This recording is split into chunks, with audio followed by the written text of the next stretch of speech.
Suscríbete a nuestro canal TVC Play y activa las notificaciones.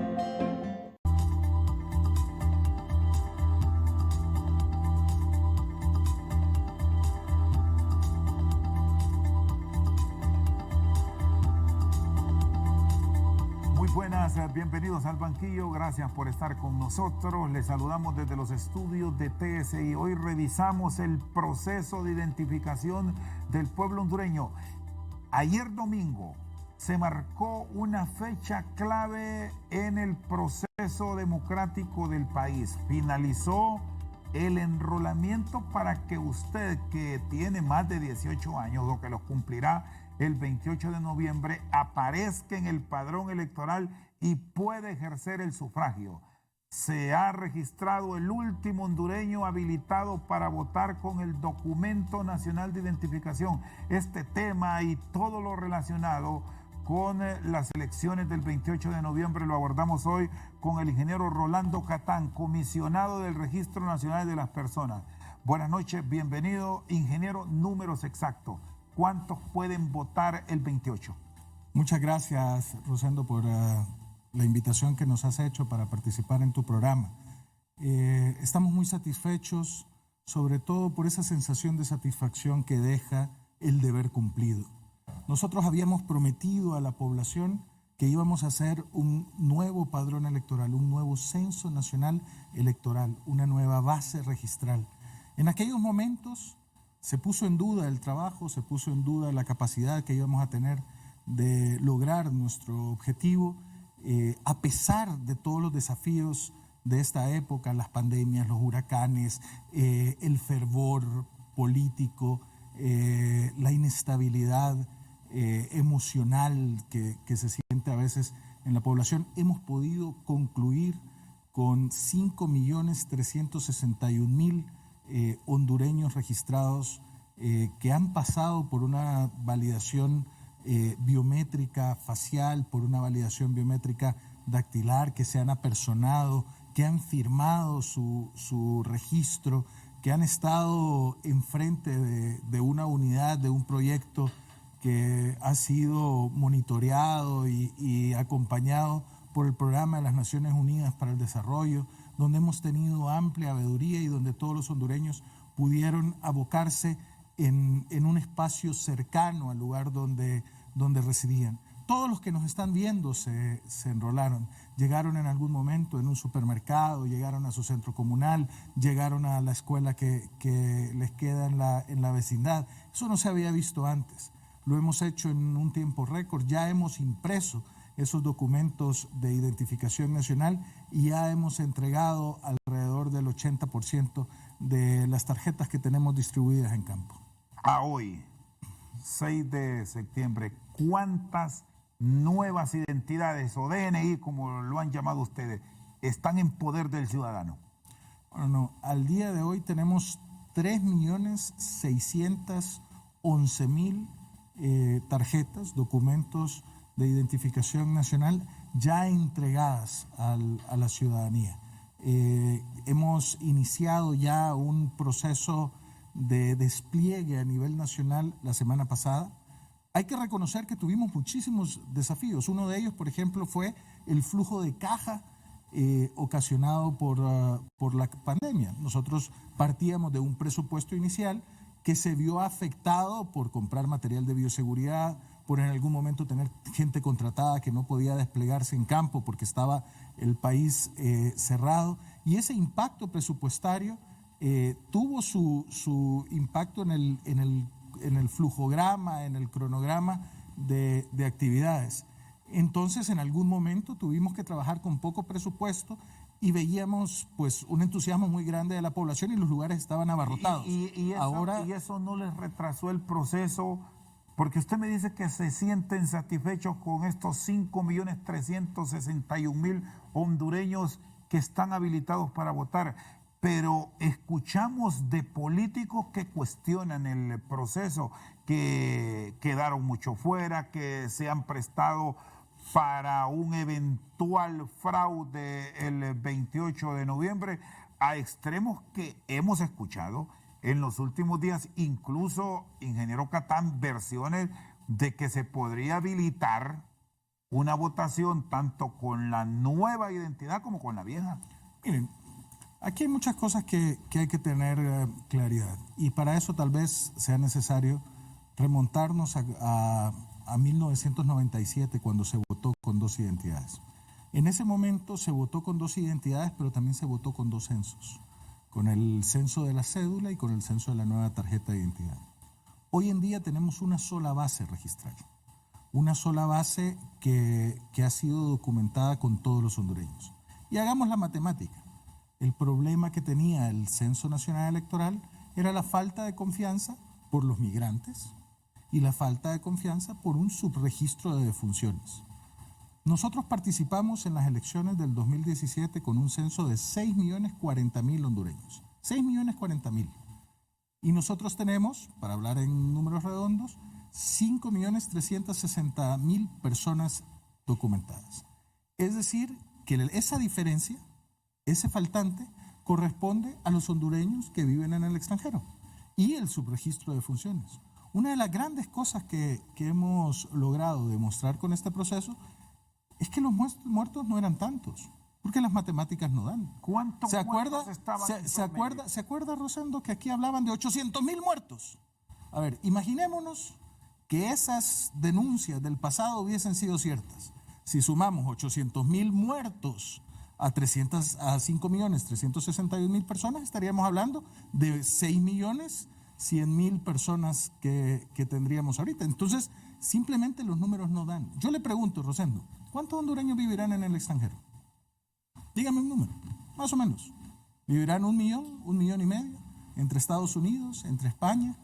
Son números que no sabemos con certeza, porque la migración fue irregular, porque no presentaron los papeles en una aduana a la hora de salir. Pero sí sabemos que hay muchos, porque recibimos una remesa, porque sabemos, hay constancia de todos los hondureños que viven en el extranjero. Y la mayoría de ellos no se documentó ahora, no están. Y la mayoría de ellos no ha acudido a los consulados. Nosotros ahorita tenemos habilitados consulados en Estados Unidos, hicimos un convenio con la Secretaría de Relaciones Exteriores para que ellos puedan ir. Sin embargo, llevamos un número de alrededor de 17.000 hondureños registrados en el extranjero. Es decir, con los números que están manejando al cierre del proceso el 5 de septiembre, me dice que aproximadamente son 17.000 hondureños los que estarían formando parte del padrón de los habilitados, caso solo por la nómina presidencial en Estados Unidos, que es donde se vota. Correcto.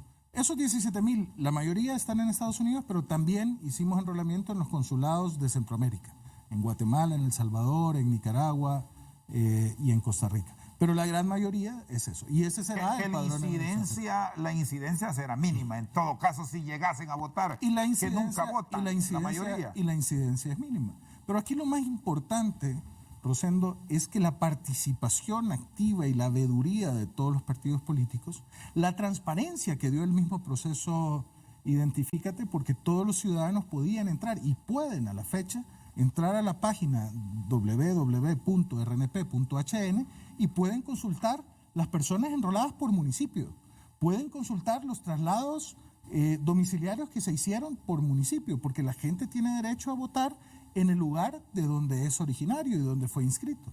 Hicimos 95.000 traslados también el día de ayer, que fue cuando se venció ya la fecha.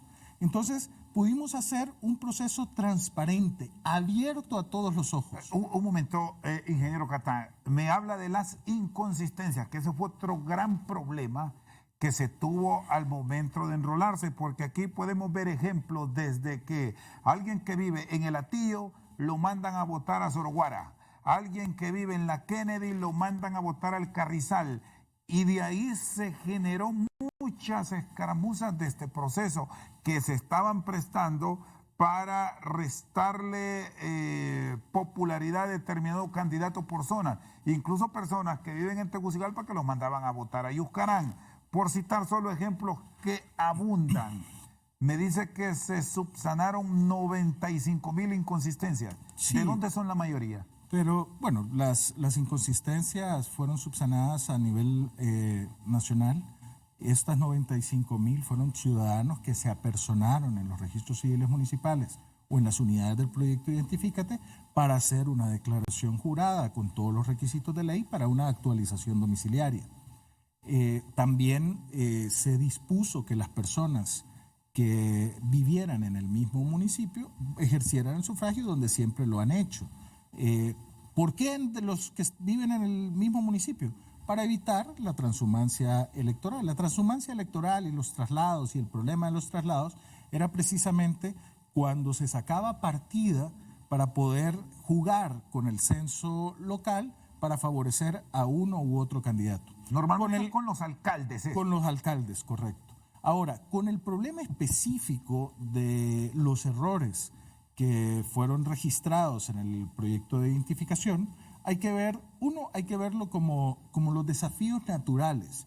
Yo creo que uno de los problemas que tiene la sociedad de Honduras, y esto es muy serio y lo he podido vivir en carne propia, es que es muy susceptible a poder generar cambios importantes en consenso. Debemos de saber que todo cambio, que todo proceso de mejora en un país conlleva eventos fortuitos, conlleva errores y conlleva desafíos. Lo que debemos de madurar como país es poder enfrentar esos errores de forma conjunta. ¿Y cuáles fueron los problemas que tuvimos? Bueno, existían localidades homónimas. Por ejemplo, un sauce a la salida del sur y un sauce en Yaguacire. Entonces las personas decían, vivo en el sauce, y el sistema, al identificar el sauce, el enrolador, veía dos que se llamaban igual y lo llevaba a Yaguacire. Esos datos nosotros los importamos del Consejo Nacional Electoral, que no ha hecho una actualización de la cartografía electoral desde hace 4 periodos. O lugares que eran nuevos, comunidades nuevas que no existían en la cartografía y que las personas fueron llevadas al sitio por default, que era el casco urbano. Pero esos son problemas normales de un proceso. El problema es que cuando queremos generar grandes cambios, qué bien que nosotros hayamos abierto a que estén todos los ojos alrededor, pero qué mal que al primer desafío normal en un proyecto de esta envergadura, inmediatamente se condene sin ver los flujos naturales y los tiempos que hay, como lo hicimos, para poder encontrar las soluciones en consenso y que pudiéramos tener ese resultado satisfactorio que hoy estamos presentando. En este caso, ingeniero Catán, ¿en qué promedio se resolvió aproximado de las inconsistencias con este ejemplo que nos puso, que fue muy frecuente y que hoy pueden garantizar de 1 a 100? ¿Resolvimos en qué cantidad? Lo que puedo contestarte, Rosendo, es que el 100% de los hondureños, en los 298 municipios, tuvieron acceso a poder generar su actualización domiciliaria si tuvieron un problema en el enrolamiento. Todo el mundo tuvo el acceso a. Es lo mismo que la votación. Todo el mundo va a poder tener el acceso a ejercer el sufragio. Es lo mismo que el enrolamiento. El proyecto fue exitoso en un 100% porque absolutamente todas las comunidades de Honduras tuvieron cobertura. Si alguien no quiso salir de su casa, si alguien nunca se acercó a una unidad de enrolamiento, no se le podía obligar. Ahora, cuando venza el 15 de octubre el nuevo documento nacional de identificación, esa persona entrará en una especie de inhabilitación civil porque no va a poder ejercer ningún trámite con su tarjeta de identidad vieja y necesitará entonces forzarse a tramitar el documento nacional de identificación para poder ejercer su actividad civil. Muy bien, está con nosotros el comisionado del Registro Nacional de las Personas, Rolando Catán. Vamos a una pausa, ya regresamos.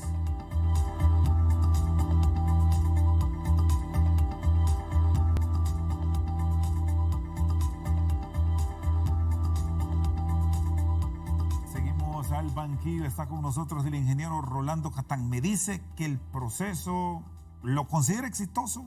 Claro. Positivo, pero muchos políticos dudan y nombres, el ingeniero Salvador Narrala, que es el presidente del Partido Salvador de Honduras, dice que han fracasado, que han engañado al pueblo. Bueno, nosotros siempre hemos podido tener la confianza, la satisfacción de tener una transparencia activa, Rosendo, de no jugar con cartas tapadas, vivimos en una era de la posverdad, así la han catalogado. La mentira busca el corazón de las audiencias, donde el engaño y la falacia busca emotivamente indignar a un pueblo. Pero sobre eso debemos entrar en una era de la construcción de la confianza con la evidencia real, con la transparencia activa de que el ciudadano que nos está viendo puede entrar a la página del Registro Nacional de las Personas y verificarse y darse cuenta que ahí está su tarjeta de identidad, darse cuenta de que ahí está registrado su actualización domiciliaria, darse cuenta de que no hay ya traslados domiciliarias irregulares. Esa transparencia de poder mostrar la información. El censo aquí siempre fue un misterio, digo, porque la ley lo que mandaba era que se publicara de forma impresa en los registros civiles municipales. Y la mayor parte de la ciudadanía no tenía el acceso que tiene hoy, que desde su teléfono celular puede entrar al registro y poder ver por municipio, municipio por municipio, toda la carga electoral del país. Estamos entrando a una era en donde la información y las telecomunicaciones nos permiten acercarnos a la ciudadanía y poder darle una construcción de la confianza como un arma efectiva contra la falacia. Yo recuerdo, no quién lo dijo, pero que decían, llevan 2 millones de muertos, etcétera. Y nosotros, o que no iban a llegar los kits, o que no íbamos a poder hacer nada. O sea, fueron innumerables falacias que siempre buscaban condenar el momento inmediato futuro y apostar siempre al fracaso.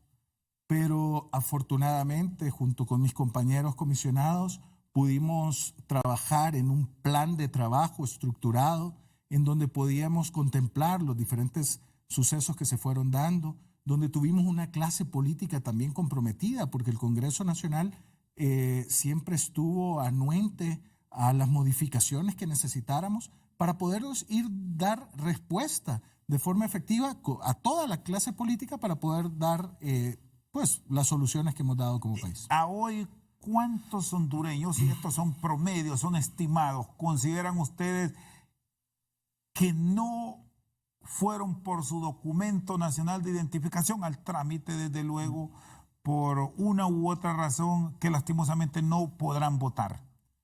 Estos números entran dentro de las aproximaciones estadísticas, ¿no? El Censo Nacional Electoral del 2017, como lo mencioné, fue de 6.040.000. Y nosotros consideramos un crecimiento de alrededor de 450.000 hondureños que cumplieron la edad para votar. Estaríamos proyectando un censo, si no se hubiese hecho nada, o si con los muertos y con los migrantes, de 6.5 millones. Si nosotros decimos que los migrantes y el subregistro de defunciones sumaban a lo menos 1 millón de personas, tenemos una meta de 5.5 millones de hondureños por registrar. Ese fue nuestro objetivo y dijimos, tenemos que llegar a 5.5 millones. Al final, vamos al día de hoy por 5.361.000 personas, lo que nos hace más o menos quedarnos a una distancia de 140.000 hondureños de esa meta de los 5.5 millones. Pero ellos pueden llegar hoy, pueden llegar mañana. Seguirán llegando y por eso es lo único es que no van a poder votar. No van a estar rehabilitados y podemos también ver como país de que también existe un pequeño porcentaje, porque somos un país con un fervor democrático muy grande, que hay un porcentaje de 140.000 hondureños que representará más o menos el 3% de la población que tiene una apatía hacia los procesos electorales y que hasta que un banco no le diga, mire, usted no puede hacer esta transacción, no van a ir a tramitar su nuevo documento. Bueno, si vemos los números, ingeniero Catán, tienen pendientes de entrega aproximadamente 1.6 millones de identidades pendientes. Sí. ¿En cuánto tiempo esperan entregarla? Mire, es una excelente pregunta, porque recordemos cómo fueron los procesos de entrega. Nosotros teníamos un flujo de caja que llegaba hasta el 31 de marzo, pensado antes de la pandemia. Entonces, en el mes de marzo, antes de las elecciones internas y primarias y los últimos días después de ellas, entregamos 1.6 millones de tarjetas. Ese 1.6 millones de tarjetas lo entregamos con 4,000 personas en campo en 30 días a un costo de $1.89 por tarjeta entregada. Después paramos el mes de abril y en el mes de mayo comenzamos una operación en el Distrito Central con 300 personas contratadas durante todo un mes y entregamos alrededor de 300,000 tarjetas en el Distrito Central a un costo de $0.89 por tarjeta. Las personas de la capital que nos están escuchando, la mayoría fue por su tarjeta en abril, ahí en su colonia, fuimos llegando a su centro comunal, a su escuela, etc. Luego logramos hacer una operación con $1.3 millones que logramos sacar del presupuesto y con la ayuda de la Secretaría de Finanzas y entregamos 1.2 millones de tarjetas en un plazo de 30 días con $1.3 millones con alrededor de 1,600 personas contratadas. En ese momento tuvimos un costo de $1.08 por tarjeta entregada. Ahora, con la aprobación que hubo hace un mes del crédito en el Congreso, podemos tener nuevamente 2 meses de la operación completa del proyecto Identifícate distribuida en campo. El domingo recién pasado entregamos 100,000 tarjetas en 24 horas. El día de hoy he revisado ya el reporte del corte y teníamos 35,000 tarjetas entregadas en un día como hoy, que es lunes. Entonces, si nosotros logramos incrementar una media en la semana de tener 50,000 tarjetas entregadas, o como cuando estábamos terminando el enrolamiento en diciembre, que entregábamos más de 100,000 enrolamientos diarios, no vemos absolutamente ningún riesgo para que el 15 de octubre todos los ciudadanos tengan el acceso cercano y vecinal a su documento nacional de identificación. Es decir, con esta proyección de ustedes no hay necesidad, o por lo menos esa es la sugerencia, y no sé si es consensuada o es de manera particular de Rolando Catán, de que no hay necesidad de una habilitación de los 2 documentos que tienen los hondureños para votar el 28 de noviembre. Mire, afortunadamente ese es el marco legal vigente. Además, no solo es una voluntad de Rolando Catán. El marco legal vigente vence la tarjeta de identidad el 15 de octubre. Es decir, no hay forma de que la tarjeta de identidad sea un documento válido para ningún trámite, incluyendo el sufragio, para el mes de noviembre, porque ya estará vencido. Y nosotros estamos haciendo todo el esfuerzo para poder llegar lo más cercano posible, para que el compatriota que nos esté viendo la tenga fácil. Rosendo, hemos tenido en algunos meses, cuando teníamos complejidad del flujo de caja y cuando empezábamos a darlo, que vimos el gran entusiasmo de los hondureños por tenerlo, muchísima aglomeración. Pero ahora todas las historias de las entregas de los documentos de identificación nacional han sido exitosas. La gente sale muy contenta. Yo, porque lo pregunto en la calle, ¿ya tiene su tarjeta? Sí, ¿qué tal le fue? Muy bien, muy fácil. Llegaron ahí a mi colonia, llegaron a la escuela. Y yo creo que usted poco a poco también, como un hombre muy bien relacionado, se ha ido dando cuenta que las historias ahí van avanzando y creciendo. Bueno, ya que hemos estado hablando de números, no sé si tiene ahí a mano o lo revisamos, cuántas personas llegaron ayer, que fue el último día, y como los hondureños nos gusta hacer trámites de última hora, ¿cuántos llegaron a enrolarse el domingo 5? Que era el límite para aparecer en el censo electoral. No sé si lo tenemos ahí. Claro, mire, una de las cosas más importantes en un proyecto de esta complejidad es poder tener, digamos, los datos precisos y en línea. Y aquí yo tengo domingo 5 de septiembre del 2021. Nuevos ingresos fueron 21,483 personas en las últimas 24 horas. Este reporte fue generado a las 6:30 de la tarde de ayer. Entonces, en las últimas 24 horas de ese domingo, llegaron 21,483 hondureños, perdón, a la medianoche es 21,483 hondureños a realizar su proceso de enrolamiento. Eso fue lo último que capturó Eso fue lo último. el sistema. Y eso es importante, Rosendo, de poder... ¿se acuerdan aquellos inicios que hablábamos de la necesidad de tener una base de datos con toda la seguridad y de que al mismo tiempo fuera una base de datos accesible, sin que los sistemas se caigan, con las posibilidades que logramos tener con la nube, de tener el dato real, vivo, para poder generar los análisis y las soluciones necesarias en tiempo real? Bueno, aquí estoy viendo, vamos a ir a la pausa y luego no sé si podemos proyectar estos datos porque Con gusto, es interesante. yo le puedo pasar. Porque estamos revisando aquí que la mayor cantidad de personas que fueron a sacar la nueva identidad son damas. Sí. En Honduras hay O es que hay más mujeres que hombres. que varones en el país. Todos esos datos. También tenemos la clasificación por origen étnico. También hemos podido tener una importante base de datos de las personas con discapacidad, que les ayudará muchísimo, porque el país necesita generar políticas públicas e instrumentos para trabajar con diferentes sectores. Reviso aquí también y es interesante. Después de la pausa vamos a ver las edades.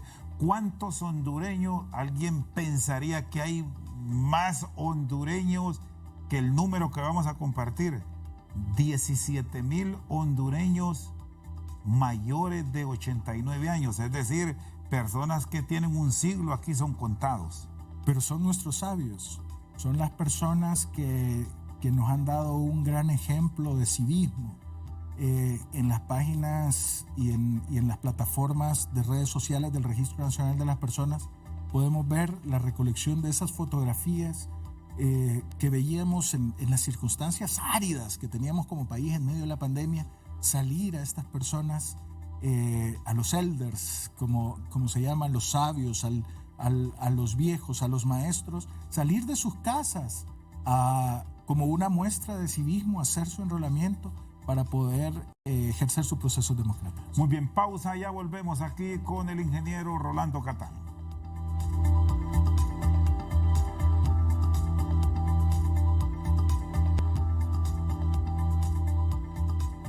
Seguimos al banquillo, está con nosotros el ingeniero Rolando Catán. Ya vamos a compartir esos cuadros interesantes. Alguien pensaría que hay muchos hondureños longevos y nos ha sorprendido este censo. Arriba de 89 años, 17,000 compatriotas. Sí, pero son estadísticas importantes porque, digamos, el Instituto Nacional de Estadística puede nutrirse de toda esta información para generar políticas especiales también. Ya tenemos todo un sistema de políticas para personas con la tercera edad, pero arriba de 89 años también ya es un número considerable de personas.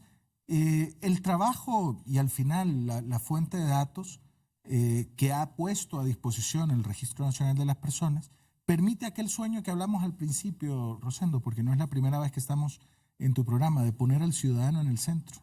Y al estar al ciudadano en el centro, poder hacer todos esos análisis, decir cuál es nuestra población en esta circunstancia, cuál es nuestra población en esta otra, y poder empezar a hacer un trabajo más programático, un trabajo mejor dirigido, porque al final las mejores decisiones se toman en la medida que se tengan mejores datos. Bueno, ¿cuál es el grueso del censo? ¿Dónde está la mayor parte de los ciudadanos de nuestro país? Bueno, aquí hay un tema importante y tal vez sería importante leer básicamente como nosotros tenemos ahorita los datos. Digamos, de 18 a 26 años hay 1.416.000 hondureños, entre 18 y 26 años. De 26 a 60, que ya podríamos hablar de personas adultas, donde empiezan a ser parte de la población económicamente activa, podríamos decir que es esa la edad que sostiene el país, son 3.163.862 hondureños, de entre 26 y 60 años. Entre 61 y 89 años tenemos 716.563. Es decir, que si sumamos aquellos 17,000, podemos hablar de que en Honduras tenemos alrededor de 734,000 personas en la tercera edad. Estos datos me llamaban la atención porque somos entonces una población eminentemente joven, la mayoría. Bueno, y si a eso suma que nosotros, todos estos datos son en las personas mayores de 18 años en edad habilitada para votar. Y si consideramos que los datos del Instituto Nacional de Estadística hablan de 9 millones de hondureños en el territorio nacional, de 9 millones de hondureños, y quitamos ese millón de hondureños que vive fuera, entonces estamos hablando de una población de 8 millones de hondureños en el territorio nacional, y tenemos una serie de infantes, ¿no? La mayoría, yo creo que los niños es nuestra mayor población. la mayoría están radicados en el área urbana. ¿Podemos dar ese dato hoy ya de manera puntual, ingeniero? Sí, claro. En Francisco Morazán, por ejemplo, es el departamento donde tenemos la mayor concentración. Hay 1 millón de hondureños en Francisco Morazán y 988,000 hondureños acumulados en el departamento de Cortés. Ahí en esos dos departamentos tenemos la mayor carga. Y luego, pues obviamente existen departamentos con cargas importantes. Lloro es un departamento con carga importante, sobre todo por el progreso, ¿no? Es el tercer departamento más poblado de Honduras, pero detalle. A ver. Estos son mayores de 18 años, debemos decir. Mayores de 18 años. En Atlántida tenemos una población, voy a hablar en miles. Atlántida 259, Colón 187, Comayagua 319, Copán 233, Cortés 988, Choluteca 302, El Paraíso 307, Francisco Morazán, como dije, 1 millón, Gracias a Dios 48, Intibucá 151, Islas de la Bahía 45, La Paz 132, Lempira 204, Ocotepeque 97, Olancho 312, Santa Bárbara 281, Valle 117 y Lloro 355. Hay un dato bien interesante y que es un tema que ya lo deben ir madurando las clases políticas, y es que la distribución con la cual se hizo la composición del Congreso Nacional en el 81 ha mostrado una variación impresionante. Hay departamentos que tienen 6 diputados que son mucho más poblados que departamentos que tienen 9 diputados. Bueno, que representa un tema para analizarlo de manera profunda por aquello de la redistribución que tarde o temprano se deberá hacer. La administración política en general, recordemos también que el número de regidores también depende de la carga electoral que tenga un municipio. Entonces, yo creo que el trabajo del Registro Nacional de las Personas y después eso que constituya un nuevo Censo Nacional Electoral va a traer datos, como dije, las mejores decisiones se toman con los datos más certeros. Entre mayor información se tenga, se toman las mejores. Porque ahí podemos ver que departamentos, solo repítame los datos de, vamos a citar Comayagua. Comayagua 319. 319,000. 485, si lo quiere exacto. Sí, 319,000. Lo vamos a dejar ahí para no entrar en una confusión. Comayagua. Ahora deme el dato de Santa Bárbara. 281,084. Ojo a este dato. ¿Y sabe por qué le pregunté de Santa Bárbara? Porque una persona clave en esta distribución de diputados fue el que posteriormente se convirtió en presidente del Congreso Nacional. Santa Bárbara elige 9 diputados frente a 7 de Comayagua, y es un departamento con una carga electoral mucho mayor. Es solo un ejemplo para que en un futuro estos datos sirvan para una nueva organización política de país. Claro. Ahora, es importante también, y son cosas que hay que analizar, que el proyecto Identifícate registró a las personas de forma domiciliaria. Hay que ver que el Valle de Sula, por ejemplo, tiene una migración importante de Occidente. O sea, esa carga de Cortés está influida por una migración de personas que son originarias de departamentos como Santa Bárbara y departamentos como Copán que viven en las áreas del Valle de Sula. Entonces, pero ese es el trabajo que debe pero hay hacer una después diferencia bastante marcada entre el número de habitantes, porque podemos mencionar, vaya, un caso diferente es el del Paraíso. Claro. Hay mucho que llega aquí a la capital y se queda viviendo. Otros migran, desde luego, a otras ciudades. Pero deme el dato electoral que registra el Paraíso. ¿Con cuánto cerró el censo? Ok, el Paraíso con 307. 307,000. Es una carga electoral importante, alta, que si la comparamos con un departamento como Lempira, 204,800. tiene una diferencia de casi 100,000 electores. Sí. Y el número de diputados que se eligen es diferente. Claro. Podemos ver Copán, el Paraíso solamente tiene 6 diputados. Hablando de la composición del Congreso frente a otros departamentos que tiene menos electores en este instante y más diputados. Claro. Pero bueno, esa es una tarea que solo la ponemos como ejemplo de cómo está cerrando el censo. Ingeniero, hay más mujeres registradas. Sigue siendo mayor la cantidad de féminas en el país frente a los varones. Sí, tenemos al día de hoy 2.802.007 mujeres y 2.559.189 personas de sexo masculino. Bueno, más de 250,000 de diferencia. Así rápido, sin tener una precisión exacta. Sí. Y bueno, eso también estimula mucho a políticas que se están haciendo como la participación de la mujer en los espacios de cargos de elección popular, las políticas que se están haciendo para la protección de los crímenes de género, etc. Yo creo que son trabajos importantes y que los datos revelan siempre, y quiero enfatizarlo, ¿no? Los datos revelan posibilidades de poder hacer mucho trabajo de política pública. Muy bien, está con nosotros el ingeniero Rolando Catán, comisionado del Registro Nacional de las Personas. Una pausa y ya regresamos.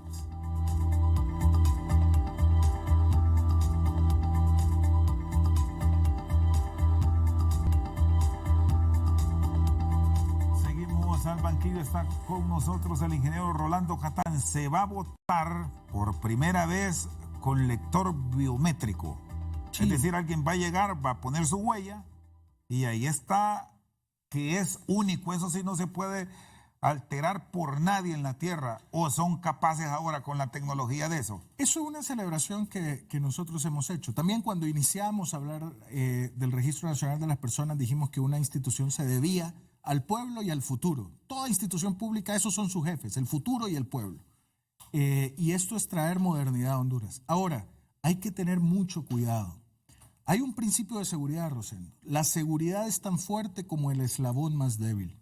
El Registro Nacional de las Personas ha invertido muchísimo en una plataforma de seguridad que cuenta con certificados de la norma ISO en cada uno de los procesos de la cadena de valor. Es decir, estamos certificados ISO en la fabricación de la tarjeta, con la norma ISO de Card Service Life. Luego tenemos una impresión segura. Security Printing es una norma ISO que fue aplicada a la producción de nuestra tarjeta. Pero luego, al guardar la información, cumplimos la norma de seguridad de la norma ISO 27001. El marco legal de Honduras pide el cumplimiento de las normas de seguridad para el tratamiento de la información personal de todos los televidentes que nos están viendo, de la huella que es personalísima.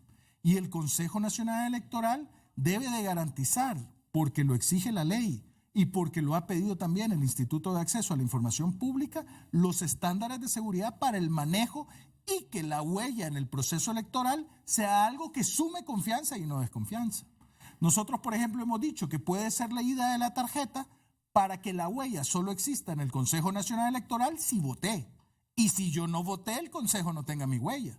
Pero aquí los problemas es que nos están pidiendo todas las huellas. O sea, ustedes van a dar así literalmente toda la base recogida en el país. Nosotros tenemos la obligación legal de compartir con las instituciones de seguridad nacional incluso los datos reservados, siempre y cuando se garantice la seguridad de la información. Y es muy importante. ¿Qué le piden al Consejo Nacional Electoral, ingeniero Catán? Porque al tenerlo, si esto se abre, prácticamente se va a prostituir. La seriedad absoluta en el manejo de los datos confidenciales de los hondureños que nosotros juramos por la Constitución y las leyes de defender, y que esa es nuestra obligación, ser los garantes de esa información, que el Consejo Nacional Electoral certifique sus procesos con normas nacionales e internacionales de seguridad de la información, como lo exige el marco legal. No debe ser un tema tomado a la ligera, y es un tema, como dije, que celebramos y que debe de hacer y que debemos de hacer bien. Porque si el día de mañana existe un fracaso y las huellas se exponen, estamos exponiendo la información personalísima de los hondureños. Recordemos que todo el tráfico migratorio, por ejemplo, depende de la huella. Recordemos que en el futuro las transacciones financieras dependen de la biometría. Y ahí es muy importante poder trabajar también aquellas personas que no tienen huella porque la han perdido. Entonces, ¿cuáles son los casos de uso para poder manejarlo? Entonces, es muy importante. Yo creo que el Consejo ha estado trabajando en muchas cosas. Yo invito al Consejo Nacional Electoral a poner este tema como una prioridad. El valor de la información, hoy en día creo que ya no es necesario subrayarlo. Es un tema de época. Es el tema más crítico del que se habla en función de los círculos de las tecnologías de información y la suscripción de esos convenios para el aseguramiento de los datos personales. Bueno, ¿qué va a pasar con aquellos ciudadanos que hoy no han recibido su documento y están en pleno uso de sus facultades y no se les entrega porque hubo un error? Vamos a un apellido como en Honduras, Rodríguez, hay Rodríguez con S al final y hay Rodríguez con Z, y eso les está impidiendo que reciban su identificación. Ciudadanos que nacieron en 1940 y por un error aparecen la identidad en 1950, hombres que son, como tal, son varones, pero les aparece que el sexo femenino, y por eso no se les da la identidad. Rosando, esta es una de las mejores cosas que hemos logrado con el proyecto de identificación. Y quiero darle vuelta a la pregunta. Hemos solucionado ya más de 900,000 problemas heredados desde antes de 1982, cuando los registros se llevaban en libros de forma manuscrita, y después esos registros manuscritos fueron digitalizados para lo que era el Tribunal Supremo Electoral, y se instauró el Registro Nacional de las Personas con un sistema de registro civil. Y después fueron vueltos a digitar para un sistema de identificación. Entonces teníamos 3 fuentes donde estaba Rodríguez, Rodríguez y Rodríguez escrito de diferente forma. O equivalente todos los casos de uso de inconsistencias en fechas de nacimiento, apellido, primer nombre, segundo apellido, sexo, lugar de nacimiento, etcétera. Todos esos son causantes de inconsistencias. Pero este proyecto ha buscado hacer una sola base de datos, identificarle la inconsistencia a la persona en el momento en el que se estaba enrolando, y ahora tenemos aproximadamente 20,000 inconsistencias registrales, que son las más complejas que se están resolviendo, y hemos estado avanzando muchísimo con el tema de las inconsistencias biométricas, y por eso muchas personas que no encontraban su documento ahora ya lo encuentran, porque cada vez vamos incrementando lotes. Para las elecciones internas estuvimos trabajando con un primer lote de impresión. Actualmente ya vamos. Mañana se estará enviando a impresión el lote número 7. Cada lote es un grupo. En este 7 va todo lo que concluyó ayer. Ya va todo lo que concluyó ayer. Y luego lote 8 y lote 9 ya estamos en capacidad de poder imprimir en el territorio nacional. Ya hemos montado, con el apoyo del Programa de las Naciones Unidas para el Desarrollo, el módulo de continuidad. Que la identidad o este documento nacional de identificación lo hacen siempre en Polonia. Se fabrica, sí, como lo hemos dicho, se fabrica en Polonia, en una fábrica de la compañía Thales, que es una de las plantas más importantes en el mundo en producción de documentos de identificación nacional. Está impresa con todos cumpliendo el estándar ICAO. El estándar ICAO es el del Instituto Internacional de Aeronáutica Civil, que regula todos los documentos de identificación y de viaje, Rosa. Perfecto. Entonces sí hay esa garantía que estos más de 20,000 ciudadanos que no han recibido su identidad por este tipo de inconsistencia la van a tener antes del 15 de octubre. A excepción que exista un porcentaje de hondureños que hayan obtenido alguna identidad hondureña de forma irregular y que no van a tener el documento de identificación nacional. Porque una de las garantías que pero si está en el marco de la legalidad, está en el marco de la legalidad, antes del 15 de octubre, su documento estará disponible. Han pensado en llegar a las casas y no llegan a traerlas a donde ponen las brigadas, eso para evitar que terminen en activistas políticos las identidades. Es imposible que terminen en manos de activistas. Yo creo que toda la población es testigo de que se les ha entregado su documento con alguien del proyecto Identifícate, porque la tarjeta solo se activa si pasa por la biometría facial del ciudadano. Si no, la tarjeta no se activa. Viene en un sobre cerrado y además, en este momento, y es un importante anuncio, estamos llamando a la ciudadanía por teléfono, a los que hacen falta en las comunidades, para que se acerquen directamente a recoger su documento nacional de identificación. Muy bien, con nosotros al banquillo el ingeniero Rolando Catán. Por su sintonía, muchas gracias.